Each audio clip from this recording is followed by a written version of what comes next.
Welcome to Board Game Empire. We're going to be giving an overview and review of Cthulhu Gloom expansion Unpleasant Dreams by Atlas Games. We really enjoy Cthulhu Gloom. We've done that on our channel in the past, so if you want to watch that video, it's on there. We played this with Quentin for the first time and included the expansion. He loved this. We knew he would love it because it's all take that. And it's a hand management, take that game. It's a lot of fun. The new, the expansion adds a new family.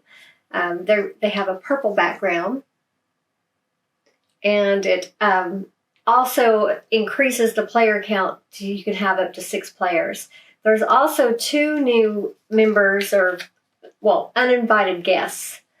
And they add a new mechanic to the game. Basically, they follow the trigger. So they become a family member if you trigger them, no matter where they are. So they're constantly moving from one family to another.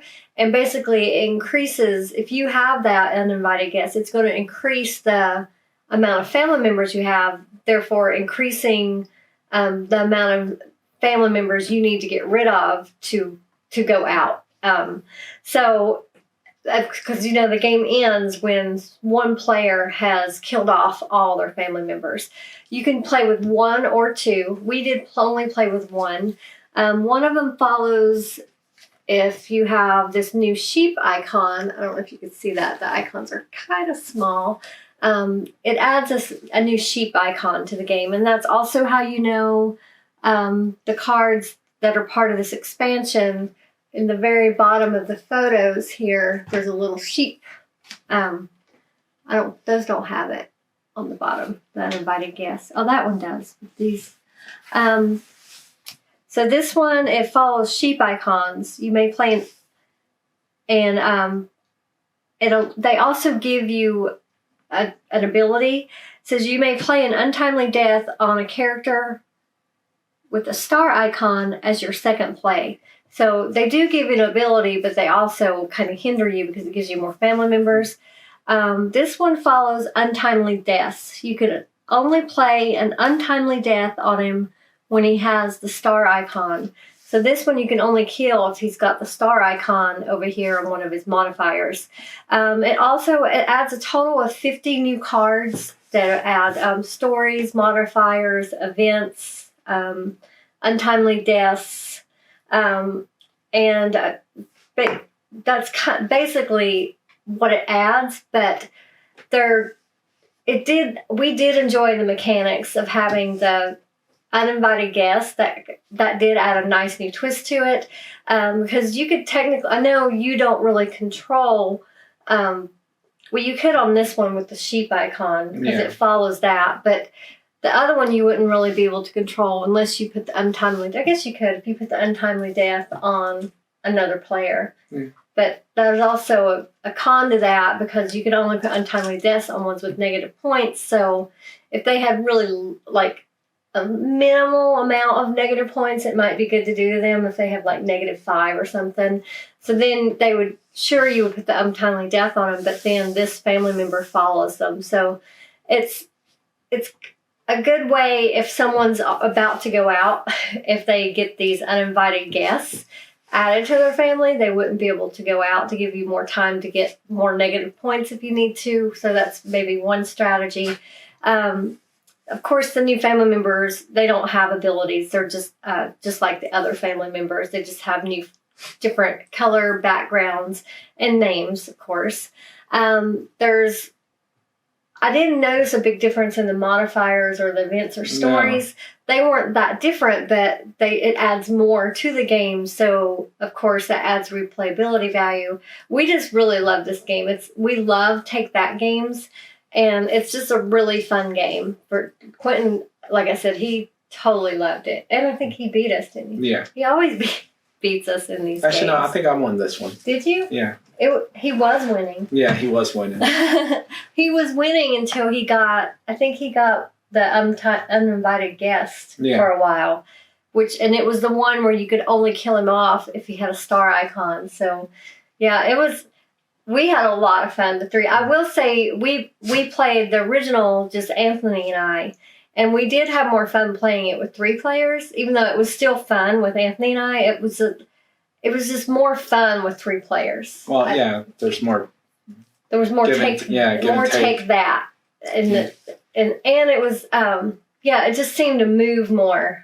Whereas 2 players, you're just the pattern, you kind of get used to what someone's going to do. And you're just attacking each other. Whereas with a 3-player game, the 2 tend to gang up on the one that's winning. It's always like that.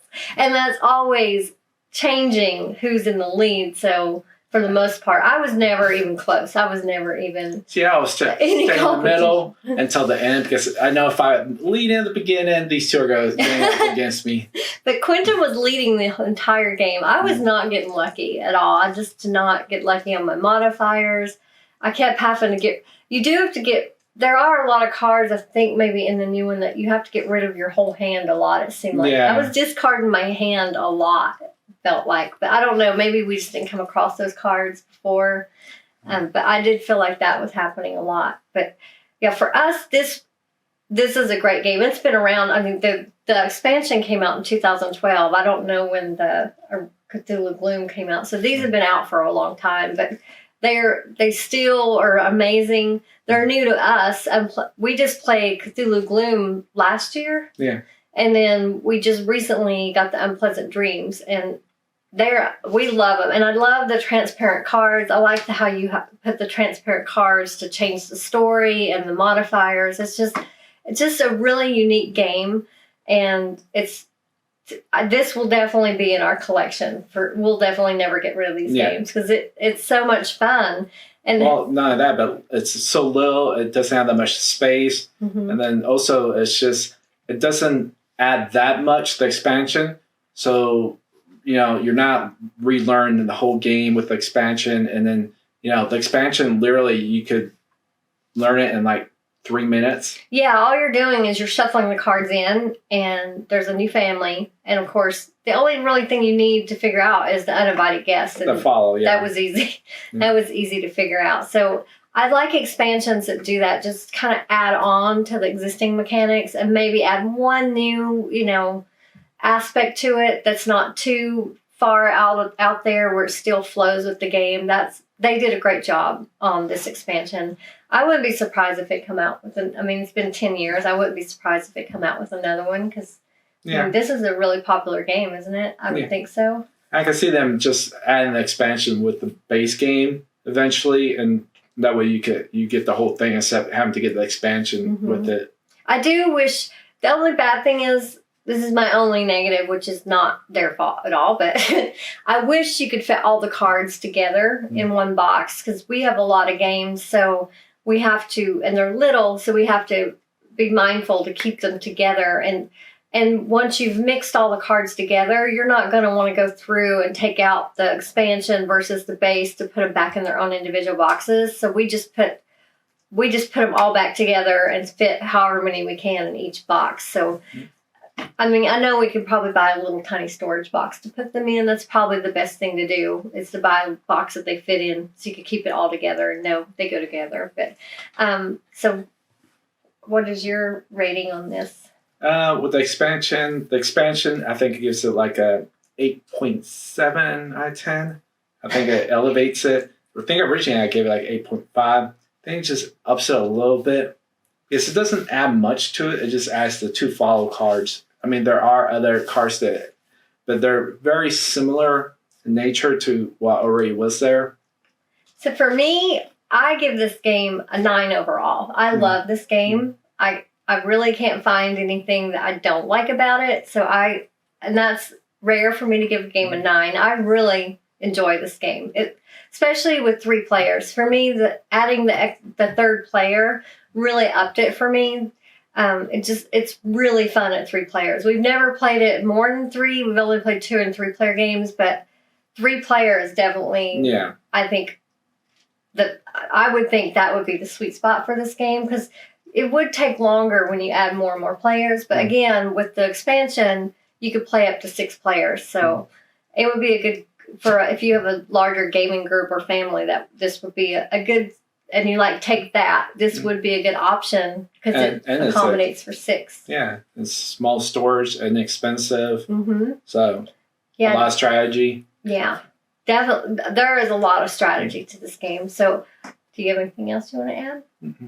So, hopefully, this helped you to decide whether this is a game you might want to add to your collection, or I mean, if you don't have the base game, definitely you should try out Cthulhu Gloom. And if I don't know, I didn't look up how much these are, but I would suggest getting them both. Yeah. If you think you would like this game, you can watch our playthrough of Cthulhu Gloom, the base game, to get a better feel of it. But I would definitely check these out. It's such a great game. It's been around. It's still popular after 10 years. Yeah. So that's a good game if it's still popular. So thank you for watching. Please give us a like. Feel free to leave a comment. If not already, we hope you'll subscribe to our channel. We are growing, and it's exciting. The more followers we get, the better games we can acquire, and obviously more we'll be able to show you even more. So thank you again, and we look forward to seeing you next time.